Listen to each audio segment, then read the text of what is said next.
ఎంత పెద్ద సినిమా తీశారు సార్ మీరు.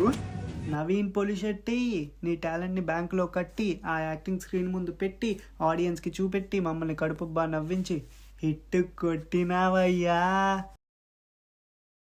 Sir we are having a very fantastic offer sir. ఈ మధ్య మనం చూస్తుంటాం సార్, మనుషులకు అసలు సినిమాలు చూసే ధ్యాస ఉండటం లేదు సార్. ఎలాంటి సినిమాలు పెడితే అలాంటి సినిమాలు చూస్తున్నారు సార్, చేస్తున్నారు సార్. కానీ ఈ సినిమాలో కాదు సార్. ఈ సినిమా చూసిన వెంటనే మీకు హే ఏంట్రా ఈ సినిమా ఎంత బాగుంది, కామెడీగా ఉంది అని అనిపిస్తుంది సార్. ఇలాంటి సినిమాలు చూసిన వెంటనే మీరు ఫస్ట్ క్లాస్ నుంచి స్టోరీలు రాయడం మొదలు పెడతారు సార్. అలా రాయడం చూసి మీ ఫ్రెండ్స్ మిమ్మల్ని చూసి హే ఏంట్రా ఈ రోజు ఇంత మంచి స్టోరీ చెప్పావు, ఇంత మంచి అబద్ధం ఆడావు అని అంటారు సార్. అలా అనడం వల్ల మీకు 0 to 150 మార్క్స్ పెరిగే ఛాన్స్ ఉంటుంది సార్. కానీ ఇలా చేయడం వల్ల మీకు స్కూల్లో ఫెయిల్ అయ్యే ఛాన్సెస్ ఉంటాయి సార్. అబద్ధాలు ఆడితే మిమ్మల్ని డిబార్ చేసే ఛాన్సెస్ ఉంటాయి సార్. సో సినిమాలు ఓన్లీ చూడటం వరకే పెట్టుకోండి సార్. అవన్నీ నిజ లైఫ్ లో ఇంప్లిమెంట్ చేయొచ్చు సార్.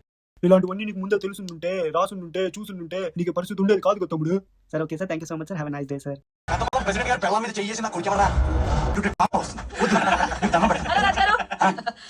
ఓ మై గాడ్ రాజుగారు అసలు మైండ్ బ్లోయింగ్. ఊహించిన రీతిలో ఎరుపు మీద గెలుపు సాధించారు. కంగ్రాచులేషన్స్. కానీ మీ హౌస్ ఏదో సమస్యలో ఉన్నట్టు వినిపిస్తుంది. మరి ఇప్పుడు ఏ హౌస్కి వెళ్తారు? ప్రెసిడెంట్ హౌస్కి వెళ్తాడండి, వైట్ హౌస్కి వెళ్తాడు.